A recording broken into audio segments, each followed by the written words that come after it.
He had everything once: wealth, power, respect. But in a cruel twist of fate, all of it vanished in the blink of an eye, leaving him chained to a wheelchair. He'd lost his mobility, his freedom, and with it, his sense of purpose. That was until two barefoot orphans stopped him in his tracks on a crowded street. One of them extended his hand and softly said, "I'll heal your legs if you promise to look after my brother." What seemed like an impossible vow would soon become a miracle that none of them saw coming. Before we dive into the story, drop a comment and tell us where you're tuning in from and what time it is there. Also, don't forget to strike that like and subscribe button. Let's get started. The city buzzed around Ethan, honking cars, busy feet, and the usual chaos. But for him, it all felt distant, like he was no longer a part of it. The sound of traffic was just another reminder of the life he had lost. He once walked these streets with confidence, his polished shoes clicking on the pavement, attending important meetings, shaking hands with the powerful. Now, he rolled in silence, the weight of the wheelchair pressing on his spirit more than his body. His suit was still crisp. His face still held the confident mask of a businessman. But inside, he was empty, invisible. People avoided eye contact, not daring to acknowledge him, their gaze flickering quickly toward the ground. He hated it, hated being pitted, hated the silence. And then he saw them. Two small boys, no older than 5, stood on the edge of the sidewalk. Their feet were bare, stained with dust from a life they didn't choose. They wore simple white shirts and denim overalls, their curls wild from the wind. One boy held tightly to his brother, as if the world was too much to bear. The other, though, stepped forward with an unexpected calm in his eyes. Ethan slowed his chair, bewildered by the strange presence of these children. What was this moment about to become? "Where are your parents?" Ethan snapped, his voice sharper than he intended.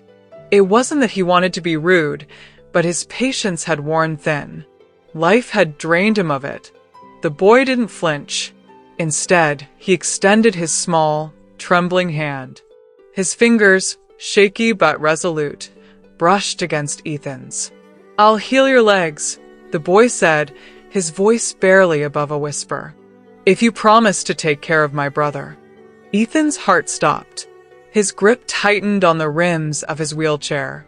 Those words, "heal your legs," felt like a punch to the gut. No doctor had been able to do that, and yet this barefoot child was offering it, as if it were the most natural thing in the world. Ethan leaned forward, disbelief thick in his voice. "What did you just say?" The boy took a step closer. "I can't really do it, not for real," he confessed, eyes wide and glistening with hope. "But I can try. I can pray. I can hold your legs and believe. But you have to promise me one thing. Don't leave my brother." He nodded toward the smaller twin, who was standing still, his lips trembling. Ethan's chest tightened. "Are you kidding me?" He laughed bitterly, the sound rough and broken. "Do I look like I could take care of kids? I can't even take care of myself." His voice cracked with a rawness he hadn't expected. The smaller boy pressed himself against his brother, his voice a soft whisper. "He doesn't want us, Eli. He'll leave, like everyone else." But Eli, the older one, squared his shoulders. "Maybe, but maybe he won't. Look at him." He turned his gaze back to Ethan. "You're sitting in that chair, but you still look strong. You still wear a suit. You still see us. Nobody else does." Ethan froze, the weight of the words hitting him like a tidal wave. His pride stung. But those words, the ones that peeled away the layers of his self-made isolation, hit harder. He wanted to turn away, to roll down the street, to leave them behind. But something inside him refused to move. His hand stayed in place, still holding onto Eli's small, fragile fingers. Could he really walk away? Could he break the only promise that mattered? "Listen, kid." Ethan muttered, his voice sharp with frustration. "I don't have money to waste on orphans. I'm not interested in pity stories, and I sure as hell don't need any promises about miracles. Life doesn't work that way." Eli's grip on Ethan's hand remained unyielding. "We know life doesn't work at all if nobody cares," he said quietly, his voice steady, though Ethan could see the glistening of tears threatening to fall. "My brother hasn't eaten since yesterday," Caleb continued. "I told him today would be different. I told him someone would stop." The smaller boy whimpered softly, his voice trembling. "You said someone kind." Ethan's stomach twisted painfully. He wanted to shout, to tell them to leave him alone, to roll away and forget them. But something in his chest tightened. He remembered the long, lonely nights in the hospital after his accident, begging anyone, everyone, God, doctors, strangers, to fix him. But no one had come. No one could save him. And now, here were these two children, standing in front of him, offering the one thing he hadn't had in so long: hope, belief. He tried to harden himself, to shut them out. "You think I'm your savior?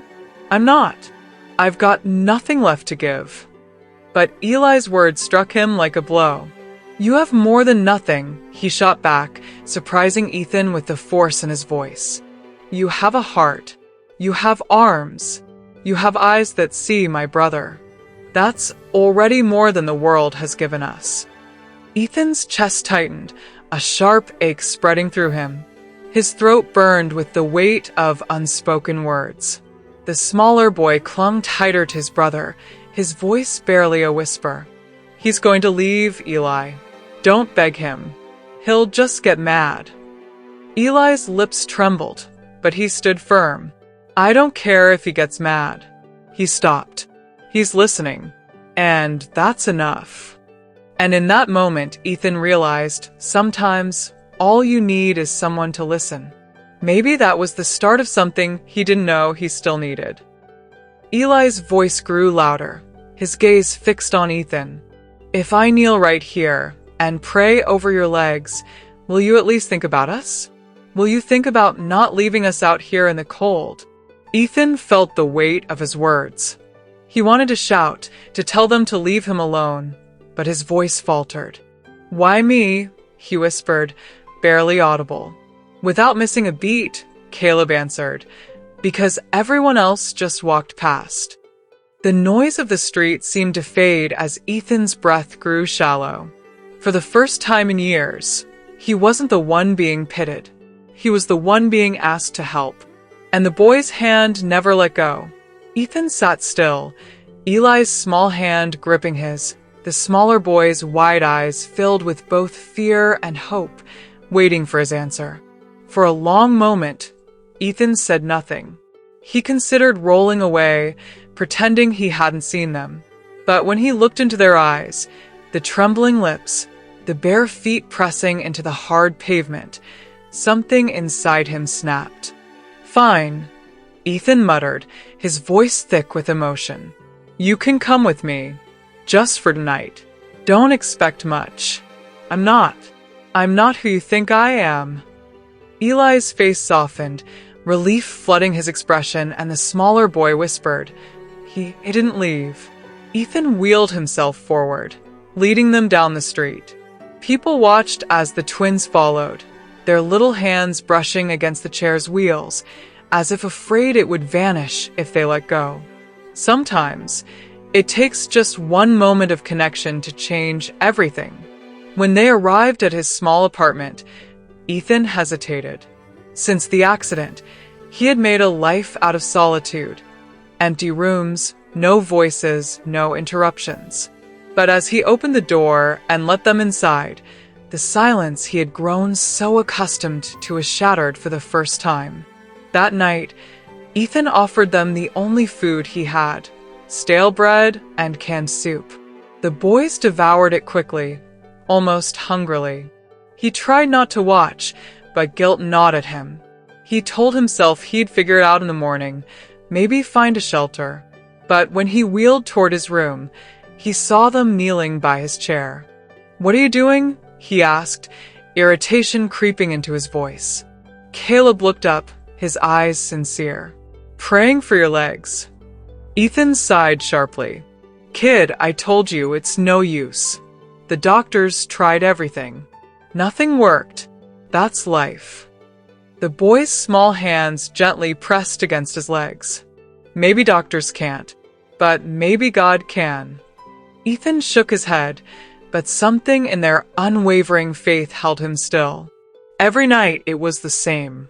After eating whatever scraps Ethan could provide, the twins would kneel in front of him, their soft voices whispering impossible prayers to heaven. At first, Ethan scoffed, even laughed bitterly under his breath. But over time, something inside him began to shift. One morning, he felt a faint tingling in his calves. He froze, gripping the armrest of his chair. It had to be his imagination. But the next day, the sensation returned, stronger, undeniable. He didn't tell the boys at first, afraid to give them hope he didn't believe in. Sometimes, hope shows up when we least expect it, quiet and persistent, like a prayer you never thought you needed. Caleb caught it first. "You felt it, didn't you?" he asked softly, eyes fixed on Ethan's legs. Ethan quickly looked away, his heart heavy. "It doesn't mean anything. Don't get your hopes up. Don't build your life on false hope." But the twins didn't stop. Every night, their small hands pressed gently against his legs. Every night, their prayers echoed through the room, filling the silence. And against his will, Ethan began to believe. He went back to physical therapy, something he had abandoned months ago. The therapist raised an eyebrow when he mentioned the tingling. "That's a good sign," she said carefully. "It means the nerves aren't completely gone. But it'll take time, a lot of work." Ethan hadn't done much of that kind of work since the accident. Not the kind that hurt, the kind that required faith. But with the twins watching, their prayers constant and unwavering, Ethan pushed himself. Slowly, painfully, he began to move again. First, small twitches. Then shifting his feet. Finally, bearing weight with the help of braces. The days were long, the nights even harder. There were times when he wanted to quit, to surrender to the pain and frustration. But each time he collapsed, the twins knelt before him, pressing their foreheads to his knees. "You can," Caleb whispered, "because we believe you can." Months passed. The man who once hated being seen in a wheelchair now drew strength from two small boys who refused to give up on him. And then one morning it happened. Ethan stood. His legs trembled violently, his hands gripping the therapy bars, but he stood. Sometimes the only thing you need to rise is someone who believes you can. The boys erupted in joy, clapping their tiny hands together. Ethan turned toward them, his eyes filled with emotion. "I'm standing," he whispered. The therapist, her voice thick with tears, nodded. "Yes, Ethan, you're walking again." It wasn't immediate. It wasn't easy. But step by step, fueled by a faith he never thought he'd have, Ethan walked. Back home, the twins waited eagerly at the door every evening, their little feet tapping in anticipation.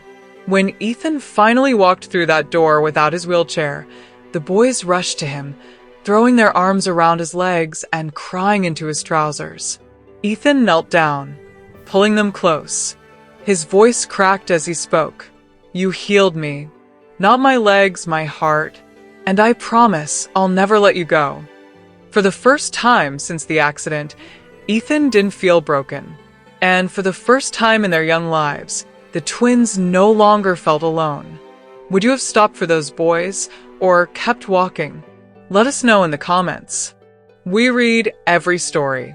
Like if this touched your heart, and subscribe for more stories of hope, struggle, and second chances. Share this video, someone you know needs to see this miracle. Sometimes, All it takes is one act of faith to change everything.